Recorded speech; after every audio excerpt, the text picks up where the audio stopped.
तो देव पंचायत जो है हमारी, उसमें सारे देव उग्र हैं और सारे देव अड़ीके हैं। अड़ीके देव का अर्थ पता है क्या है?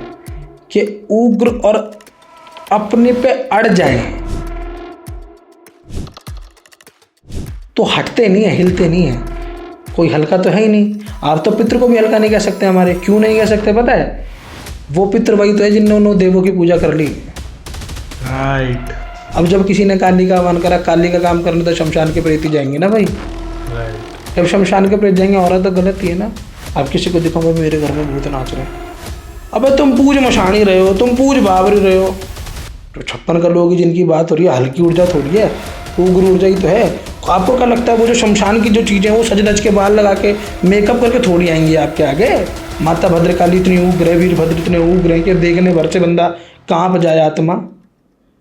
यार जब वो देव इतने उग्र स्वरूप में, जब उनको आप नहीं देख पा रहे, आपको क्या लगता है आप शमशान की कोई अन्य शक्ति पूजेंगे तो वो सौम्य रूप में होगी? अच्छा, वो उग्रता की आ गई बात, घर में कलेश का पता चल गया, घर में दिक्कत क्यों हो रही है। समझ गए? बिल्कुल। कि भाई किसी ने पूजा, उसको दिक्कत क्यों हुई? क्योंकि सामने वाला उसके लिए तैयार ही नहीं है ना। आपके पितृ मेरे लिए प्रेत, मेरे पितृ आपके लिए प्रेत, ठीक है। और जब कोई जाता है तो वो होता तो प्रेत योनि में, डायरेक्ट तो पितृ कोई बनता नहीं जब तक मुक्ति, जब तक उस तत्व को प्राप्त नहीं होता। जब वो उस तत्व को प्राप्त होता है ना, तो उसको क्या कहा जाता है? पितृदेव। तो फिर एक छोटा सा पितृ, कहते हैं कि पितृलोक सतलोक से भी ऊपर है। सतलोक यानी कि ब्रह्मलोक से भी ऊपर पितृलोकों का स्थान है, पितृ देवताओं का स्थान है, ठीक है। जब एक छोटा सा पितृ इतनी बलशाली ऊर्जा रख सकता है, इतना प्रचंड हो सकता है, तो जो बावरी साहब मैंने आपको बताए अभी, 64 योगिनी 56 कलों का बाहर लेके चल रहे हो, जो उनके साथ ऊर्जा चल रही हो, जो धुएं से निकले हों, कि पितरों के स्थान पर प्रेत बैठ के पूज रहा था और कई साल से उसका भोग ले रहा था, भोग ले लेके मजबूत हो गया था, झूठा पितर बन के पूज रहा था, हाजिरी में आता था उस पर लेडीज़ पे। पहली बात तो लेडीज़ पे जल्दी से कोई पितर हाजिरी में नहीं आता, ये हम सबको पता है। चाहे आप देसी भक्तावन की बात कर लीजिए, चाहे आपके समाज में बात कर लीजिए, किसी के भी पितर घर के बड़े होते हैं और घर के बड़ों से जो बहू होती हैं वो पल्ला वगैरह करते हैं और कुछ डिस्टेंस रखा जाता है। कोई जाने ना जाने, आपको एक चीज़ पता है कि मेरे अखाड़े में जितने भी देव हैं, मेरा तो खैर है ही नहीं, जो भी हमारे देवों का अखाड़ा है, जो पंचायत है, देव पंचायत बोलता हूँ उनको ज़्यादातर प्यार से, कि मैंने नाम दिया है देव पंचायत। तो देव पंचायत जो है हमारी, उसमें सारे देव उग्र हैं और सारे देव अड़ीके हैं। अड़ीके देव का अर्थ पता है क्या है? कि उग्र और अपने पे अड़ जाएं तो हटते नहीं है, हिलते नहीं है। कोई हल्का तो है ही नहीं। आप तो पितृ को भी हल्का नहीं कह सकते हमारे। क्यों नहीं कह सकते पता है? वो पितृ वही तो है जिन्होंने देवों की पूजा कर ली। राइट। आप ये बताइए ना, वो पितृ को आप कैसे हटाएंगे? आप बोलेंगे देवता इनको हटाओ, वो देवता को पकड़ लेगा, बाबा मैंने तो इससे ज़्यादा पूजा करी है, मैंने भी तो तेरी सेवा करी है, सेवा का तो मान रखेगा, फिर कैसे हटेगा? देव को मनाया जाता है, कुछ देर के लिए हटाया जाता है, फिर हटता है काम। समझ रहे हो? अब सारी चीज़ें उग्र हैं। कहते हैं कि रौद्र काली को घर में नहीं देना चाहिए स्थान। क्यों? क्योंकि आप जिस तरीके का देव पूजते हो, जिस तरीके की ऊर्जा का आह्वान करते हो, वैसा आपका व्यवहार होता है भाई साहब, ठीक है ना। अगर आप शिव को पूजोगे तो शांत और ध्यान और स्थिरता मिलेगी। अगर आप भैरव को पूजोगे तो क्रोध मिलेगा ही मिलेगा। हम मानो चाहे ना मानो, ये लॉजिकल बातें हैं भाई, आप इस चीज़ से झूठला नहीं सकते। क्योंकि अगर किसी को पता नहीं तो उसने एक्सपीरियंस किया ही नहीं ना उन चीज़ों का। आप एक चीज़ बताइए, आप काली को जप रहे हैं, भैरव को जप रहे हैं, तत्व ही उग्र है। आप कितने भी सौम्यता से जप रहे हैं, उग्रता तो आएगी ना आपके अंदर, क्योंकि मंत्र तो वो घुलेगा ना आपके शरीर में, इसमें तो घुलेगा, आपके शरीर में भरेगा ना मंत्र। नाभि से उठ के जब ब्रह्मनंद से निकलेगा तो कहाँ जाएगा? आपकी आभा में तो जाएगा। जब आपकी आभा में जाएगा तो आभा मंडल भी तो चेंज होगा, बिल्कुल, आपका ऑरा भी तो चेंज होगा ना। सीधा मैं कहूँ तो ऑरा, आभा मंडल उसको कहते हैं, ठीक है। अब जब ऑरा चेंज होगा तो उग्रता भी आएगी। अब कोई मशानी पूज रहा है, कोई चाहता है कि मैं मरघट की काली पूजूं, शमशान काली पूजूं, तो शमशान की जो अधिपति जो काली है, आप मेरे को ये बताइए भाई, कभी मैनेजर थोड़ी, वो पीएम थोड़ी काम करने जाता है। राइट। काम करने तो ऑफिस वाले जाते हैं ना। जा बेटा ये लिया, जा बेटा वो लिया, जा बेटा उसका ये काम करिया। आप जब उसको बोलते हैं कि माँ हमारी एक अर्जी है, इसको स्वीकार करें, अर्जी पूरी करने के लिए काली को उठना पड़ जाए, कितनी बड़ी बात है। राइट। उनको और कोई काम नहीं है। हम्म। क्या आपने नौकरी पर रख रखा है? भाई साहब, वो देवों की महिमा वो है कि अगर एक बार किसी को दर्शन हो जाए ना, तो वो तो क्या, उसकी 7 पीढ़ियां तर जाएं, वो तो हाथों हाथ मुक्त हो जाए इंसान। हम मीराबाई जी की कहते हैं, मीराबाई ने जीवन भर जाप किया, जीवन भर कृष्ण करा, अंत में जाके कृष्ण प्राप्त हुए। भक्ति हो तो ऐसी हो, ऐसा नहीं कि 2 माला जप ली बाबा तूने मेरा काम नहीं किया हटा। बाबा क्यों करे भाई, नौकरी में धर रखा तूने, क्या पता बाबा तेरे लिए और कुछ अच्छा रख के बैठा हो।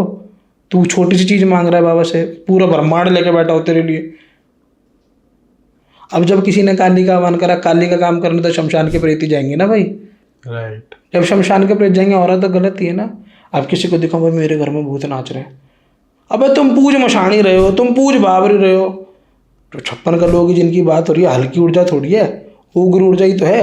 आपको क्या लगता है वो जो शमशान की जो चीजें, वो सज धज के बाल लगा के मेकअप करके थोड़ी आएंगी आपके आगे? राइट, बिल्कुल। मेकअप करके थोड़ी आएंगी। जब स्वयं देवादिदेव महादेव की ऊर्जा, भैरव कहते हैं कि इतने उग्र है दिखने में, माता भद्रकाली इतनी उग्र है, वीरभद्र इतने उग्र है कि देखने भर से बंदा कांप जाए आत्मा। यार जब वो देव इतने उग्र स्वरूप में, जब उनको आप नहीं देख पा रहे, आपको क्या लगता है आप शमशान की कोई अन्य शक्ति पूजेंगे तो वो सौम्य रूप में होगी? अच्छा, वो उग्रता की आ गई बात, घर में कलेश का पता चल गया, घर में दिक्कत क्यों हो रही है, समझ गए? बिल्कुल। कि भाई किसी ने पूजा, उसको दिक्कत क्यों हुई? क्योंकि सामने वाला उसके लिए तैयार ही नहीं है ना। राइट। यार आपको तो तैयार होना पड़ेगा ना। तो मुझे सच में फर्स्ट टाइम, मेरे को माता मशानी के बारे में नहीं पता था, मैं काली माता जानता था, और सच बताऊं तो डरता था। कहता है हर किसी के घर में स्टार्ट में डर होता है, काली नहीं पूजनी। तो जब माता मशानी के बारे में आपने बताया, और जिस तरीके से, मतलब मेरे को फर्स्ट टाइम, मैं ऑन कैमरा बताना चाहूँगा कि ऐसी महिमा आपके मुंह से फर्स्ट में लाइन सुनी थी कि चौक चौराहे की भी कोई देवी होती है। हाँ बिल्कुल होती है, इसको माता चौगानन कहते हैं, चौगान के मशानी। ये लोग बागों ने ना भाई मिथ बना रखा है। आपने बोला कि कई लोग कहते हैं, अभी पूछा था आपने कि जी कई लोग इनको प्रेत कहते हैं। भाई प्रेत है मेरा है। राइट। काम हो रहे हैं लोगों के, तुझे क्या दर्द हो रहा है तू बता। साफ बोलता हूँ बिल्कुल। मैं गलत करता नहीं, लेकिन एक चीज़ बता दूँ भाई, काली बकशती भी नहीं। उसके बच्चों को कोई उंगली करता है तो बकशती वो भी नहीं। जब गणेश की गर्दन कटने पे वो शिव की गर्दन उतारने के लिए तैयार हो सकती है ना। क्या? तो बच्चे तो हम भी हैं उसके। हाँ उतने नहीं, लेकिन 2 आंसू की वैल्यू हमारी भी है। मतलब अब समझ में आ रहा है कि सच में देसी भक्ताओं की महिमा क्या है, और हुक्के वाले देवता ऑल ऑफ द सडन इतने प्रचंड, इतने इनकी एक्सप्लोजिव ऊर्जा किस तरीके से बनी हुई है। बिल्कुल भाई, देखो जो लोग आपने बोला महिमा, महिमा तो कुछ भी नहीं है। अभी अगर हम बोलें, किसी के बस की नहीं कि वो काली की महिमा का वर्णन कर सके। कहते हैं कि सहस्त्रों सरस्वतियाँ, सहस्त्रों वेद, चाह कर भी उनकी वर्णन नहीं कर सकते, उनकी ऊर्जा का बखान नहीं कर सकते। अब आप एक चीज़ बताओ, जो मैं आपको दिख रहा हूँ वो आपको पता है ना, जो मैंने आपको बताया वो पता है ना। क्या पता मैं अपनी जेब में क्या छुपा के बैठा हूँ अभी। बिल्कुल। सेम सीन देवता का। देवता ने जो लीलाएं करी, जो कार्य करे, जो जन कल्याण करा, वो ही तो पता है लोगों को। इसके अलावा क्या पता और कितने गुण पत्ते हों उनके, और कितने रहस्य हों, और कितनी छुपी हुई शक्तियाँ हों, और कितने प्रचंड हो। अब प्रचंडता की तो आपको पता ही चल गई क्यों होते हैं प्रचंड। भाई साहब यहाँ भोग और वहाँ चमत्कार है। ये तो welcome in the world of देसी भक्तावन वाला काम है। सारा उग्र है, कोई भी सात्विक नहीं है, सारे उग्र हैं, सारे तामस हैं। नहीं, मैं खुद, मतलब मेरे लिए बहुत बड़ी बात थी, क्योंकि मैंने कहीं पे ना इसके बारे में बात करते हुए नहीं सुना चिराग भाई। और आप प्लीज़ ये बताइए, क्योंकि हमारे काफ़ी सारे भाई होंगे जो आपके कुल से होंगे, बाबरी साहब की महिमा जानते होंगे और उनकी कृपा से काम कर रहे होंगे। आज तक कोई खुल के नहीं आया। कई सारे चौकी दरबार मैंने देखे, ऑब्जर्व करे, लेकिन ना कोई वैसे नहीं मिल पाया कि बात कर सकूं। तो आपके हिसाब से महिमा, अब हम प्रैक्टिकली थोड़ा बात करते हैं। महिमा तो आपने बताई, किस तरीके से। मैं चाहता हूं कि इस पॉडकास्ट के बाद ना लोग देसी भक्तावन के लोगों को, उनकी हाजिरियों को, उनकी शक्तियों को और उन पे उनके तप को नमन करें, क्वेश्चन मार्क ना बने कि ये भूत है या प्रेत है क्या है। देखो भाई, मैं एक चीज़ बताता हूँ। भूत प्रेत, आपके पितर मेरे लिए प्रेत, मेरे पितर आपके लिए प्रेत, ठीक है। और जब कोई जाता है तो वो होता तो प्रेत योनि में, डायरेक्ट तो पितर कोई बनता नहीं जब तक उस तत्व को प्राप्त नहीं होता। जब वो उस तत्व को प्राप्त होता है ना, तो उसको क्या कहा जाता है? पितृदेव। जब एक छोटा सा पितृ, कहते हैं कि पितृलोक सतलोक से भी ऊपर है, सतलोक यानी कि ब्रह्मलोक से भी ऊपर पितृलोकों का स्थान है, पितृ देवताओं का स्थान है, ठीक है। जब एक छोटा सा पितृ इतनी बलशाली ऊर्जा रख सकता है, इतना प्रचंड हो सकता है, तो जो बावरी साहब मैंने आपको बताए अभी, जो 64 योगिनी 56 कलों का बाहर लेके चल रहे हो, जो उनके साथ ऊर्जा चल रही हो, जो धुएं से निकले हों, जो एक तपे हुए योगी इस्माइल योगी के आशीर्वाद से पैदा हुए हों, जिनकी माता पिता इतने प्रसिद्ध साधक हों, इतने अच्छे उपासक हों। पूजा तो उनके माता पिता ने भी की ना, उनके माता पिता का तो वेग है जो उनके साथ आया। जब हम उनकी बात करते तो उनसे लोग डरते क्यों? मैंने आपको बताया क्यों डरते हैं। लोगों को पता, पूर्ण ज्ञान नहीं है भाई। एक चीज़ बताओ, मैं शिव की उपासना करता हूँ, मेरे शिव शमशान में भी पूछते हैं, शमशान निवासी भी हैं, भस्म से आरती होती है, महाकालेश्वर चिता भस्म से होती थी कुछ समय तक, है ना। जब उनसे नहीं डर रहे तो आप इनसे क्यों डर रहे हो? बिल्कुल। आप जिस स्वरूप में पूजोगे, जिस भाव से पूजोगे, उस भाव से आएंगे। लोग बाग पता है क्या कर रहे हैं भाई? लोग पूछते हैं देवता को, किस लिए पूछते हैं? कि मेरे काम हो। राइट। और मेरी वही बात कि हमने तो देवता नौकरी पे थोड़ी रख रखे हैं। काम करने के लिए ना भाई, लोग बाग उल्टी सीधी चीज़ें सीधी करते हैं। पिशाचनी, डाकनी, शाकनी, हाकनी, प्रेत, जिन, इस तरीके की चीज़ें होती हैं, क्योंकि वो पर्सनल काम के लिए होती है, ठीक है। वो आपके पर्सनल काम करते हैं। अब देवता से कभी काली से ये बोलना, माँ मेरे को पैसे दे दे, वो बैठी बैठी ना हंसती है मेरे पे। अगर आज मैं कर्म करना छोड़ दूँ तो काली थोड़ी धन बरसा देगी मेरे ऊपर। बिल्कुल। कर्म इसीलिए तो प्रधान है, बिना कर्म करे तो कुछ मिलेगा नहीं। अब जो लोग प्रेत बोलते हैं, मैंने बताया आपको कि क्यों बोलते हैं भाई। जब पूजी आप शमशान के देव रहे हो, तो देवता अगर शमशान का, तो गण तो उसके वही होंगे ना, भूत प्रेत। आज मैं कहता हूँ मेरे शिव की बारात में सबसे ज़्यादा खुश कौन थे? गण प्रेत तो थे उनके, उनको देख के मेरा बाबा खुश था। हकीकत तो ये है ना। जिन काली को आप पूज रहे हैं, जिन शमशान काली का भवन कर रहे हैं, डाकनी शाकनी आकनी आएगी नहीं क्या उनके नीचे? उनके नीचे के तो गण ही यही हैं। आप योगिनियों की बात करते हैं, योगिनियाँ कम उग्र होती हैं क्या? या सारी योगिनियाँ बहुत सुंदर ही दिखती हैं? आपने देखी है चिराग भाई? कई चीज़ें देखी हैं भाई, बहुत सारी, अतः इतनी चीज़ें देखी हैं इस लाइन में, इतनी, मतलब मेरे को पसंद क्यों? क्योंकि रोज़ की पबजी है, हर दिन एक नया राउंड। और महिमा की बात रही, आप केस बताता हूँ आपको, बावरी साहब का बताता हूँ। चलो, लोग कहते हैं ना जी ठीक नहीं होता, ये होता वो होता। एक लेडीज आई थी हमारे पास राजस्थान से। उसके पितरों के स्थान पे प्रेत बैठ के पूज रहा था, और कई साल से उसका भोग ले रहा था, भोग ले लेके मजबूत हो गया था। झूठा पितर बन के पूज रहा था, हाजिरी में आता था उस पर, लेडीज़ पे। पहली बात तो लेडीज़ पे जल्दी से कोई पितर हाजिरी में नहीं आता, ये हम सबको पता है। चाहे आप देसी भक्तावन की बात कर लीजिए, चाहे आपके समाज में बात कर लीजिए, किसी के भी पितर घर के बड़े होते हैं, और घर के बड़ों से जो बहू होती हैं वो पल्ला वगैरह करते हैं, और कुछ डिस्टेंस रखा जाता है। ओके, ठीक है ना, ये रिस्पेक्ट है उनकी। ये ऐसा नहीं कि हम औरतों को कम दिखा रहे हैं कि भाई हम उनसे पर्दा करवा रहे हैं, उनसे कुछ करवा रहे हैं। ये प्रोटोकॉल था, एक तरह से एक रिस्पेक्ट देने का तरीका था। तो फॉर एग्जांपल आपने ये मेल और फीमेल दोनों में होता है, फीमेल पितृ भी यूजुअली मेल पे ही आते हैं? हाँ, ओके। क्योंकि पता है क्या है भाई, ऊर्जा को झेलने के लिए शरीर में भी बल होना जरूरी है। और जो पीरियडिक साइकिल होती है ना, उसकी वजह से भी कई चीज़ें आती नहीं है महिलाओं पे, ठीक है। क्योंकि उस समय थोड़ा सा परहेज रखा जाता है, और उस समय बॉडी कमज़ोर होती है। अगर उस समय वो धारण होंगे तो ऑब्वियसली, और एक तो वो पहले से पेन में है, अब वो देव जब धारण होंगे तो वो भी तो ऊर्जा ऐसी है ना, सहनीय है, तभी तो वाइब्रेशन होती है ना शरीर में। बिल्कुल। अब भाई वो लेडीज आई मेरे पास में, पूरे दिन का एग्जॉस्ट हो गया, थक के बैठा था गद्दी पे। वो आई मेरे सामने बैठ गई, मैंने बैठ जाओ भाई। उसके ऊपर वो प्रेत आया, वो मेरे को गालियाँ निकाल रहा भाई, बढ़िया बढ़िया, माँ बहन कर रहा बढ़िया। अब मैं थका हुआ था, मुझे पता है मैं देव को आह्वान करूँगा, देव का वो हाजिरी में आएंगे, और उसको भी मारेंगे, मेरा भी शरीर टूटेगा। क्योंकि पूरे दिन का 8 बज रहे थे भाई रात के, सुबह 10 बजे का गद्दी पे बैठा हुआ मैं 8 बजे उठ रहा हूँ, तो सोचो कितना काम किया होगा। दिन के 300 लोग देखता था। 300 लोग? हाँ ओके। दिन के, ठीक है। तो वो हो गया। मैंने बोला तू अभी चीख ले, चिल्ला ले, मजे ले ले, तेरे से कल बात करूँगा सुबह, और सबसे पहले तुझसे ही बात करूँगा।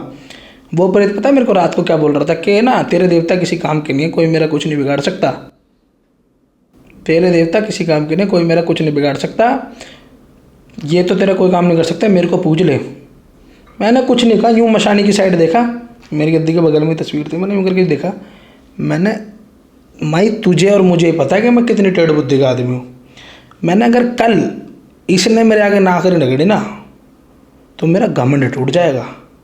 अब मेरा घमंड टूटेगा तो ना मैं सच में प्रेत ही पूछ लूँगा, तुम्हारे को तो राम राम कह दूँगा, ध्यान रखना सारे के सारे। और प्रणाम करके बोल के चले गया। सुबह भाई नहा धो के अपना फ्रेश होके आया, सुबह बैठते गद्दी पर सबसे पहला ख्याल उस लेडीज़ का ही आया मेरे, जैसे देवी बोल रही है उठ के क्या, हाँ बुला ले। मैंने बुला लिया। अब उस टाइम देवी तो चढ़ी नहीं, उस टाइम पता उसकी बात से कौन चढ़ गए? हमारे खुट्टे के देवता, हमारी गद्दी के मालिक दादा सबड़ सिंह बावरी जी। बावरी साहब को चढ़ गए, वो प्रेत हाजरी में चढ़ गए, उनके किलस गए उससे। उसको बुलाया लेडीज़ को, वो ऊपर आया। मैंने हाँ भाई क्या बोल रहा था। उनने कल वाला प्रोग्राम फिर से चालू कर दिया। भाई मेरे पे सवार हुआ, उसकी हमारी थपकी मारते ही गायब। मेरे को पता ही नहीं चला कहाँ चले गए, एकदम झटके से थपकी मारते ही गायब।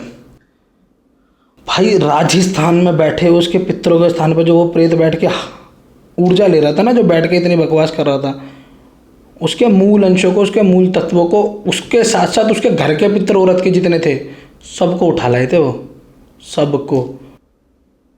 और पता है उस प्रेत को तो पता नहीं कहाँ ले गए, आज तक नहीं पता चला मुझे कि वो गया ही कहाँ। उसके खुद के घर के पितर पता है क्या क्या आके कह रहे थे हाजरी में उसके ऊपर, क्योंकि बावरी साहब ना प्रेत को पितर को भी लपेट दिया था उन्होंने गुस्से में, क्या भाई साहब मेरी गद्दी पाके मेरे बच्चे से ऐसी बात कैसे कर गए, इतनी औकात किसकी हो गई। पता क्या बोलते छोड़ते ही ऊपर आके उसके पितर, भाई हम इसके घर के मूल पितर हैं, आप हमें कुछ मत कीजिए, हमारे को मत मारिए।